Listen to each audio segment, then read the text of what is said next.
Shalom. I want to give all the praise, all the glory unto Yahweh, Ba'ashem, Yahushai, Ba'ashem, Rikah, Quadash. Double honors goes out to the elder apostles of Great Millstone for teaching me the truth. Also, want to acknowledge all the Akim who are pushing the truth with sincerity throughout the four corners of the earth. All right, through the Spirit. I'm in Job, the 20th chapter. At the top it says, Then answered Zophar the Naamathite, and said, Therefore do my thoughts cause me to answer, and for this I make haste. I have heard the check of my reproach, and the spirit of my understanding causeth me to answer. Knowest thou not this of old, since man was placed upon the earth, that the triumphing of the wicked is short, and the joy of the hypocrite but for a moment. All right. So the triumphing, of the wicked is short, meaning Esau. Look at Yahweh Ba'ashem Yahushai gave him, long. It's a short, but compared to eternity, they have a short reign, right, on the planet Earth. Their dominion, basically started out with the Greek Empire, the Roman Empire, and extends to this Babylonian American Empire, right? So this is the wicked, the Edomites, and this is their triumphing is a short time compared to the rulership that we are going to have in the kingdom, because Yahweh B'Shem Yahushai's kingdom is eternal. So when you compare eternity to the time the Edomites had to rule from Greece all the way to Babylonian America, that's a drop in a bucket, right? The joy of the hypocrite for a moment, right? And who's the hypocrite? Another word for hypocrite is actor. So this Edomite, so-called white man, he acts like he's God. He acts like he's righteous. He acts like he's the Israelites, right? He acts like he's the Jew, right? He tells you he's the Jew. So he's a hypocrite. He's acting like the Jew. He's not really the Jew. He's not the tribe of Judah, because that's what Jew is short for. But anyway, this hypocrite, his joy is just only for a moment, right? And you go into that word triumphing, it means succeed, be successful, the victor, victorious, right? So his victory, his dominion, his rulership is short.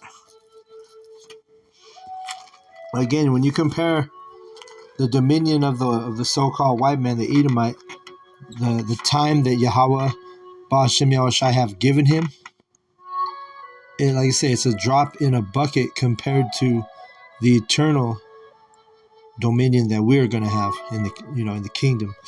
All right, so let's move on. Verse 6. Though his excellency mount up to the heavens and his head reach unto the clouds, right? Because he's got his satellites, he's got satellites in the heavens, and that's those are his signs and his wonders, right? The so-called white man. People, the heathen and the 2/3, they actually believe that the so-called white man, the Edomite, is God. And because they say, oh, his technology, his military, they get enamored by all of his signs and wonders, right? Verse 7, yet he shall perish forever like his own dung, meaning shit. They which have seen him shall say, where is he? Right, because at the end of the day, the wicked, the Edomites, they're going to have 1,000 years of hardcore slavery in the kingdom, and then they're going to be eradicated, meaning removed from the existence. All right, so that's why it says, they which have seen him shall say, where is he? Because you're not going to see these Edomites anymore after 1,000 years of hardcore slavery in the kingdom, right? That's the fate of the so-called white man. He's not even going to be He's not even going to be around. You're going to be like, where is he? Let's read the read a precept in Obadiah 1:18. It says, "In the house of Jacob shall be a fire, in the house of Joseph a flame, and the house of Esau for stubble." So Esau's the wicked, right? He's going to be stubble because the Lord's going to consume him with fire, right? "And they shall kindle in them and devour them, and there shall not be any remaining of the house of Esau, for Yahweh hath spoken it." All right? It tells you right there, there's not going to be anybody remaining from the house of Esau. All right? He's going to get destroyed, here on this side, and then in the kingdom, like I say, he still has to he still has to do his time, right? Because we were talking about it yesterday at camp, how he's a fugitive right now. A fugitive is someone who hasn't paid for their crimes. That this is Yahweh Bashem Yashai. Remember, Yahweh is a power of balance. So he's not just going to let the Edomite go scot-free, right?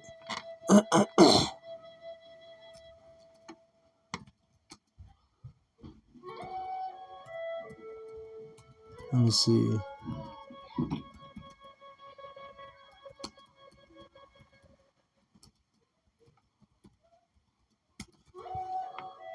Let's get this. And I was, I could have went to it, but I just wanted to make sure. Jeremiah 49:12, it says, "For thus saith Yahweh, behold, they whose judgment was not to drink of the cup have assuredly drunken. And art thou he that shall altogether go unpunished? Thou shalt not go unpunished, but thou shalt surely drink of it." Right? So he's saying, these Israelites, they weren't supposed to drink of this cup, but we went off. We turned our back on Yahweh Bashem Yoshai, so we got punished. So guess who else is going to get punished? The ones who are really, the cup is meant for Esau to drink of those curses and those, the wrath of Yahweh Bashem Yoshai. Right? He's like, if my people, my chosen people have drank from this cup, have fallen under these curses, you think you're going to go unpunished? That's what he's saying. Right? In verse 13, "For I have sworn by myself, saith Yahweh, that Basra," and you have to understand, Basra is I believe it was the capital city of Edom, right? If it wasn't the capital city, it was one of the main cities in Edom. But it says that Basra shall become a desolation, a reproach, a waste, and a curse, and all the cities thereof shall be perpetual wastes. Right? So Yahweh, hey, he hasn't forgot about that fugitive. Right now he still hasn't paid for his crimes. He hasn't paid for his iniquity. But his time is running out. That's why he moves with great wrath against our people. That's why he's getting ready to attempt to his new world order, right? Which his new world order consists of putting a grain of rice in either your forehead or in your hand, right? His mark of the beast. But let's go back to Job and read on in chapter 20. It says, but again, he's going to perish like his own shit, it says. And people are going to say, where is he? He's not going to see the Edomite anymore. Imagine going outside and you don't have to see any Edomites. You don't see any of the wicked. They got a different spirit than us. And you don't have to deal with that anymore. Job 20:8. "He shall fly away as a dream and shall not be found. Yet he shall be chased away as a vision of the night. The eye also which saw him shall see him no more. Neither shall his place any more behold him." Right? Like I say, you ain't going to see Esau Edom no more. You ain't going to see those pasty, red, wicked Edomites. They're not going to be, around. Think about that. A world without Edomites, man. And that's the future of Esau Edom. We're reading it right here. We're reading his future. We're reading his fate. Verse 9. Verse 10. "His children shall seek to please the poor, and his hands shall restore their goods. Right. So that's what he's sometimes he's in that spirit right now. Esau Edom, he'll be all nice to Jake, right? Like let him go ahead in traffic. He might talk reparations. He might talk try and doing good things for Jake, right? But it's not going to be good enough. The only thing that he can do is the only thing only payback he can have is going to be his blood, his own blood, and his blood is going to be shed by the vengeance of Yahweh B'Shem Yahushai, because as it is written, Yahweh, vengeance is Yahweh's, right? So we don't, and I'm talking about the Israelites, it's not our responsibility to make a world war with Esau. No, Yahweh B'Shem Yahushai is gonna he's gonna handle that. All right, verse 11. His bones are full of sin, the sin of his youth, which shall lie down with him in the dust, in the confusion. Right, dust represents confusion. The sin of his youth, because he was wicked as hell even in the beginning when he was Cain. All right, because remember, Cain got cursed, and his curse was the Lord Yahweh took away the melanin out of his skin. So when he came back and in the regeneration, he was when Rebecca had Esau. That's why he was born with no melanin or no color in his skin. All right, so that's why I said his bones are full of the sin of his youth, which shall lie down with him in the dust. Verse 12, though wickedness be sweet in his mouth, though he hide it under his tongue. Right. And that's what Esau does, man. He, especially with his devices, his wicked devices. He be telling you Israelites like, hey, we're going to give you the serpent juice first. But he didn't call it serpent juice. He calls it a machination, right? But those who are of the elect, we know it's serpent juice. We knew better not to take that jump shot. We knew better not to take the jab in our shoulder, right? But the heathen and the 2/3, a lot of you went and you got jabbed up multiple times, and a lot of y'all either died, had strokes, had all kind of illnesses, blood clots, and it's coming out now that thing is weakening your immune system. You see, and this is because you trusted the enemy, right? What is that? Sirach 10 and 12.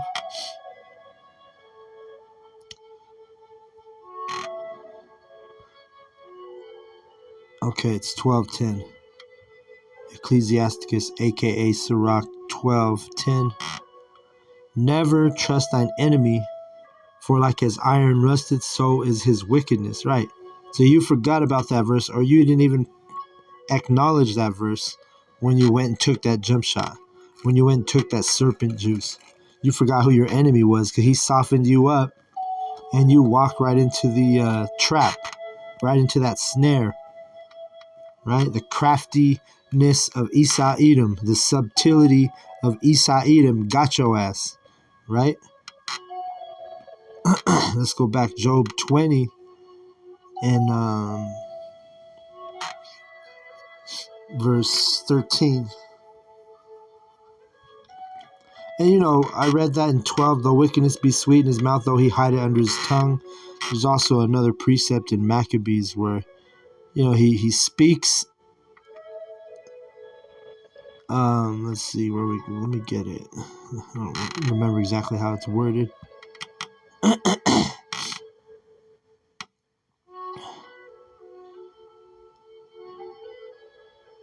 Right here, First Maccabees 1 and 30. It's talking about Esau Edom here. And spake peaceable words unto them, but all was deceit. For when they had given him credence or credit, he felt. So you Israelites, you started to believe the enemy. You trusted the enemy. You started giving him credit. You started believing that he had your best interest.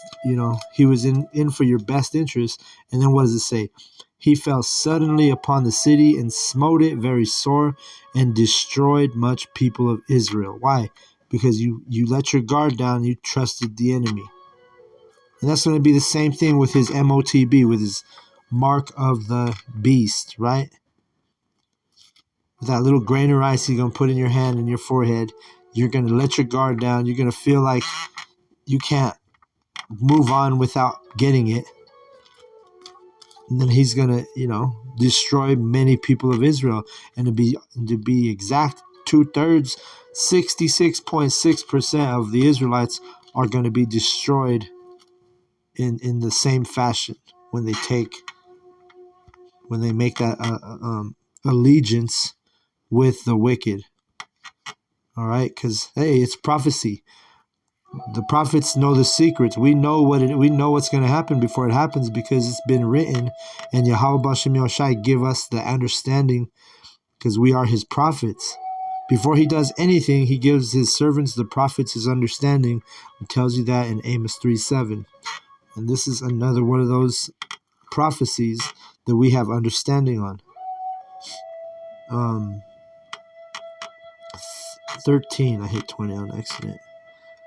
Though he spare it and forsake it not, but keep it still within his mouth, yet his meat in his bowels is turned.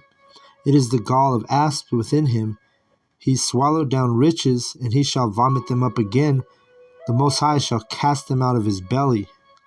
Right, so this Edomite, he's been swallowing up the riches. He doesn't, it says that he dwells on many waters, meaning he goes all over the world, with his sword, using his blessing, the sword, going into nations, taking their resources, pushing forward his democracy, pushing forward his policies in all these different nations. And that's how he swallows up riches, right? Verse 16, he shall suck the poison of asp, the viper's tongue shall slay him. He shall not see the rivers, the floods, the brooks of honey and butter. That which he labored for shall he restore, and shall not swallow it down. According to his substance shall the restitution be, and he shall not rejoice therein. So everything he's doing, all the conquering and all the stealing and wickedness that he's doing all across the planet Earth, hey, he's not gonna. It's temporary. We read it earlier. The triumph of the wicked is short. The joy of the hypocrite is but for a moment. Right? Verse 19, because he hath oppressed and hath forsaken the poor, because he hath violently taken away an house which he builded not. Right.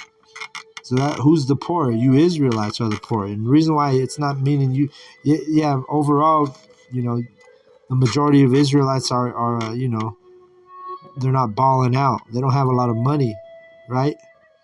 But the poor is dealing with you Israelites in your spirit. You're poor in the spirit because you people, you Israelites, you fell out the truth. You fell out of knowledge. You fell out of, you no longer know Yahweh Bashem Yahushai. You did in your past lives, but you don't know him anymore. So now you're become poor in your spirit. And it says that Esau Edom, he violently taketh away an house which he builded not. And that's what he did, and he still does, right? But he on a large scale, that's what he did to Gad, right? He conquered the so-called Native Americans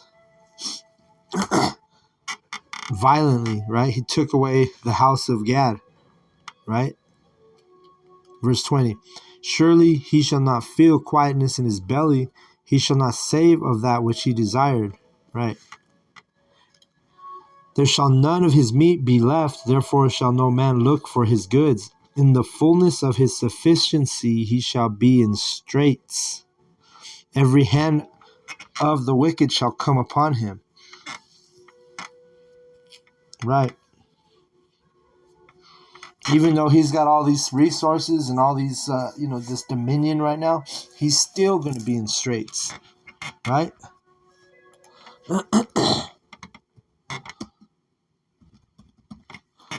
Let's see.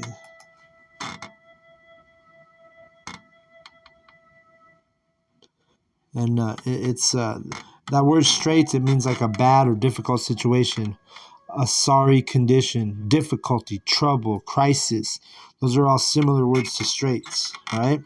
So even though he has all this dominion, all these riches, guess what? He's still going to be in trouble, all right? Verse 21. Oh, I'm sorry. Verse 23. When he is about to fill his belly, the Most High shall cast the fury of his wrath upon him and shall rain it upon him while he's eating. And what this means is just when this Edomite thinks his enterprise, his New World Order, his what's the word I'm looking for? His goal is to micro hip everybody on the planet Earth. So he's going to be getting a lot of people, right? He's going to get 2/3 of Israel. Again, a lot of heathen. The majority of the heathen he's going to get. And then guess what? While he's filling his belly, the Most High is going to bring that wrath on his ass, right? And it tells you in Job 5:12, Yahweh is talking about, he disappointed the devices of the crafty so that their hands cannot perform their enterprise. Okay? He taketh the wise in their own craftiness, and the counsel of the froward is carried headlong. So, hey, just when this Edomite think his enterprise is taken off, the Most High got something for his ass, right? Because we always tell you, once they mandate that micro hip, then hey, guess what? The next prophecy we know is going to come quick, right? That third woe is going to come quick, right? The World War III, those missiles will be dropping right, quicker than you think. Like you think Yahweh's going to, it says that he shortens the days for the elect's sake. So once that micro hip is mandated, that's when Yahweh Bashem Yahshai is going to visit the earth, and he's going to consume the earth with nuclear fire. And as we read on in Job 20, it's going to go into that. Let's get this real quick, though. See here, so when you go into this, let me read this again. He disappointed the devices of the crafty. So what is that device? That wicked device is going to be that CHIP, right? So that their hands cannot perform their enterprise. Let me read the definition of an enterprise. A project or undertaking, typically one that is difficult or requires effort. And similar word is endeavor, a venture, an exercise, right? He's going to try and this is his, or another word is plan, right? What is his plan? His plan is to CHIP everyone. But again, the definition says a project or undertaking, or I say a project or a plan, typically one that is difficult or requires effort. And this, Esau knows it's going to take a lot of effort. He's going to have to put all them UN troops on you. He's going to have to set up all them CHIP stations, and it's going to be a difficult task because he knows there's going to be resistance, right? Resistance to the point where the Babylon America is going to be like the most miserable place to be, because you're going to have chaos, you're going to have war, you're going to have civil war. You're going to have people who have got the CHIP, and you're going to have people who don't have the CHIP, and they're going to be, it's going to be like if you have the CHIP and you're able to buy groceries or you're able to buy things in the stores, well, guess what? You're going to be a target to those people who don't have the CHIP, you see? So it's going to be a divided nation, to the point where they're eventually going to be like, you know what? It's time to drop these nukes. It's time to drop these missiles, because this place is fucked up. Crime, everything is going to just increase. Crime, death, wickedness, all this is going to increase. And if you're not in the fold of Yahweh Bashem Yahushai, then guess what? You're going to be a casualty. You're going to be a statistic, right? Job 20 and let me see, 24. It says, he shall flee from the iron weapon, and the bow of steel shall strike him through. So remember, we were just talking about the enterprise, the Esau's endeavor, his plan, his wicked scheme, right? He's going to, and try and enforce his new world order, his enterprise. And the thing is he's going to drop those nukes, and it's going to ultimately bring his own destruction, right? And that's what it's talking about. The bow of steel will strike him through. What is a bow of steel? You see, in the book of Job, it was mentioned, the missiles are mentioned, right? And you have to have a spiritual eye to understand that the bow of steel that's going to strike him through is referring to a nuclear missile. And as we read in 25, it gets even another parable for the missile. It says, it is drawn and cometh out of the body, yeah, the glittering sword cometh out of his gall, terrors are upon him. And what's that glittering sword? It's that missile. Because the modern day sword is the missile, right? Let's get, Isaiah 54:17. No, 16.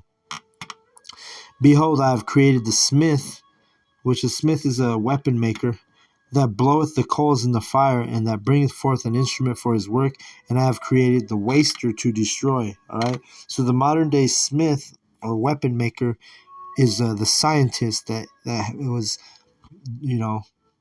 Yahweh gave these Edomite scientists the technology to create the waster. Which, what's going to be a waster? What's going to waste this place away?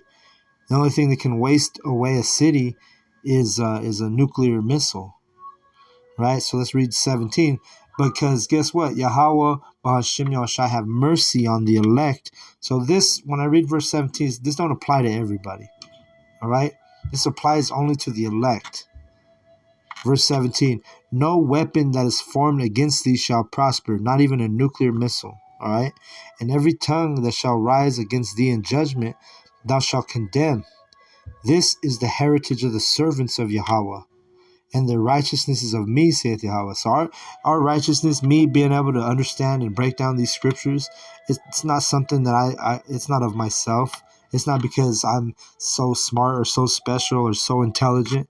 No, it's because Yahweh, Ba'ashem, Yahushai, it's the Spirit. I share that Spirit with the Lord and, Yahweh, Ba'ashem, Yahushai. So me as this hopeful servant of Yahweh, Ba'ashem, Yahushai, are able to, with us prophets, we're able to deliver this message. All right? But again, it ain't nothing of ourselves. It's of Yahweh B'Shem Yahushai. And we understand, and when we read these scriptures, it's clear to us. All right? If it doesn't make sense to you, then guess what? Just get ready for what we're telling you. And that's about all you can do. Enjoy your last few Taco Tuesdays, right? Maybe you have a year, maybe you have 2 years of Taco Tuesday left, and go ahead and enjoy that. Because these prophecies are going to come to pass. And guess what? The elect, not even a nuclear missile is going to prosper against us, because Lord's will, that number, we're going to get raised up, beamed up in them so-called UFOs, the chariots of Yahweh, which are, that's what's written in the Bible. But you never learn this in your church, because Yahweh B'Shem Yahushai is not dealing with your pastor in these pagan churches. So they don't understand the verses. They don't understand the scriptures. They can't break down the scriptures. All right? So let's see. Verse 26, 20 and 26. Let's get it. All darkness shall be hid in his secret places. A fire not blown shall consume him. It shall go ill with him that is left in his tabernacle. Right? Esau Edom is going to get burnt up, consumed. When they go into that word consume, it deals with fire. All right? Verse 27, the heavens shall reveal his iniquity, and the earth shall rise up against it. Right? So the heaven is going to, the way his iniquity is being revealed is, again, he has those satellites in the heavens. And the satellites, that's why the internet is able to is able to function is because it goes through your modem, communicates with those satellites in the heavens. And guess how do we reveal his wickedness? His servants, the prophets, right? This is in Thessalonians, 2 Thessalonians in chapter 2. It tells you about, this Edomite, his wickedness is going to be revealed in his rule, in his time. Let's get Psalms 19, because it goes into, right here. And this is I'm not going to read this whole chapter, but this is talking about the internet here for those who are able to receive and understand this. Psalm 19:4, their line is, well, let me see. I'll start it. You know what? I'll start at 1. The heavens declare the glory of the Most High, and the firmament showeth his handiwork. Right, so the heavens declare the glory of the Most High because, again, we are able to do these videos because of those satellites that help the internet function, right? Where are the satellites? They're in the heavens. All right, verse 2. Day unto day uttereth speech, and night unto night showeth knowledge. So that means the prophets are working all day long. The ones in South America, if you're in South America, you do a video in the daytime, while the prophets in Africa or another side of the world, right? While they're asleep, the other prophets on the other side of the world are doing the lessons. And then when those prophets go to sleep, the other prophets who were sleeping on the other side of the world do a lesson. So that's why day unto day uttereth speech, and night unto night showeth knowledge. That's what that's talking about. And what are we doing it on? We're doing it on the World Wide Web, the internet, right? And this 4. 3. There is no speech nor language where their voice is not heard. Guess what? You got men speaking all different languages. The prophets are speaking different tongues all over the planet Earth where we're scattered. All right? And we're teaching this truth with knowledge and understanding, not the lies that you've been taught in the past. And it's because that's the time we're in. We're in the time where the prophets, Yahweh Bashem Yashai, has given us true understanding. Like 20 years ago, if I'd have read Psalm 19, I wouldn't even have knew what it was talking about. The internet wasn't even around yet. You see? But now it's clear as day what Psalm 19 is talking to. And again, it's only clear to the elect. Right, verse 4, their line is gone out through all the earth, and their words to the end of the world. In them he hath set a tabernacle for the sun. And what's a tabernacle? A church for the sun. Where's the sun? In the heavens. So the church, literally, like I said, those satellites. It's literally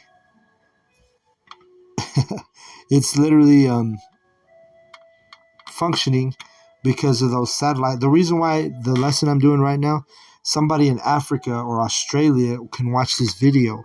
Because of why? Because that tabernacle for the sun. Because those satellites in the heavens, right? The heavens declaring the glory of Yahweh, right? So I'll read 5. Which is as a bridegroom coming out of his chamber, and rejoiceth as a strong man to run a race. Right. So what is the bridegroom? We're those men, right? We're the bride of Yahweh Shai, right? He's the husbandman. And when a bridegroom comes out of the chamber, he's happy because why? He just had sex with his wife. And rejoice as the strong man run to a race.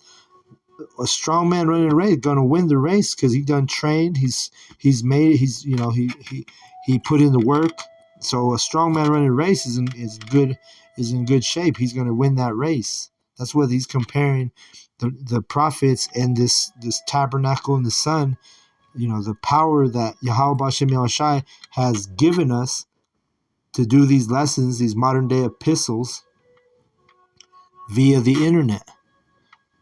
All right, verse 6. His going forth is from the end of the heaven, and his circuit unto the ends of it, and there is nothing hid from the heat thereof. Right. Because of the internet, there's nothing hid. Everything is revealed. That's why these Edomites want to, some of these elite, they want to ban TikTok. Because why? TikTok exposes a lot of things, all right? Including the, it not only does it expose the Edomite, who he is, the devil, it exposes, his, like now you got people on TikTok posting like, oh, I took the jab and I had a stroke, or oh, my mom took the jab and she died. She had a heart attack, right? And all these different TikTokers posting these different things. That's why it says there's nothing hid from the heat thereof. I mean, the heat is on Esau's ass. Nothing's hid. He's getting exposed daily by the prophets, by even heathen on TikTok, by even 2/3 on TikTok, right? And I'm just saying TikTok because that's one of the platforms. You could say YouTube, same thing. All these social media networks, this is a platform to expose the wicked, and there's nothing hid, right? And guess what? It says, and his circuit unto the ends of the earth. When you look at the model, like I don't know the word to use. If you pulled up like an internet image on the Google, what's going to pop up is a circuit. Because again, that it's a circuit. It goes into that modem in your house, and then it circles up to the signal. It circles up to the heavens and those satellites. And then they have their tower, their internet towers, like the 5G and all that technology. But it's in a circle. So that's why it says, in his circuit unto the ends of it, in verse 6. In the circuit, literally the internet is described, if you look up a description, it's described by circuits. All right? Like if you have a short circuit, guess what? Your internet isn't going to work. So anyway, I didn't mean to go off on the internet understanding. But let's go back to Job 20 and where am I? Yeah, I'll say 27 again. I'll read it again. The heavens shall reveal his iniquity, and the earth shall rise up against him. Right, and I explained already how that the heaven is going to reveal his iniquity. Right, verse 28. The increase of his house shall depart, and his goods shall flow away in the day of his wrath. Right, he's going to be done in the day of his wrath. The day of Yahweh's wrath, everything, the Edomite is going to be done. It says in the Revelation that the Babylon America it's going to take 1 hour to destroy this place. And how long did it take these Edomites to, well, I won't even say them to build this nation up, because they used Jake to build up their nation. And that's why in the kingdom, we're going to use them to build up our kingdom. And then after 1,000 years of them working their asses off, guess what? They're going to perish like their own dung, like their own shit, like I read earlier. Okay? And then what is this? Verse 29. This is the portion of a wicked man from the Most High, and the heritage appointed unto him by the Most High. So guess what? The wicked man, the Esau Edomite, this is your portion, right? This is your piece of the pie. You're going to get destroyed, man, and then eradicated. And the Lord's going to put the spirit on you to use your own weapon, your sword, to come upon your own head. All right, just like the way David did Goliath. After King David slayed Goliath, knocked him down with the slingshot with the rock, well, guess what he did? He used Goliath's sword to chop off Goliath's head. And that's the same thing that is going to happen to Esau. That sword, your blessing, is going to destroy yourself, your heritage, your people, only for you to be put into slavery in the kingdom under the Israelites. All right. So I'm going to go ahead and close out on that. I hope the lesson was edifying.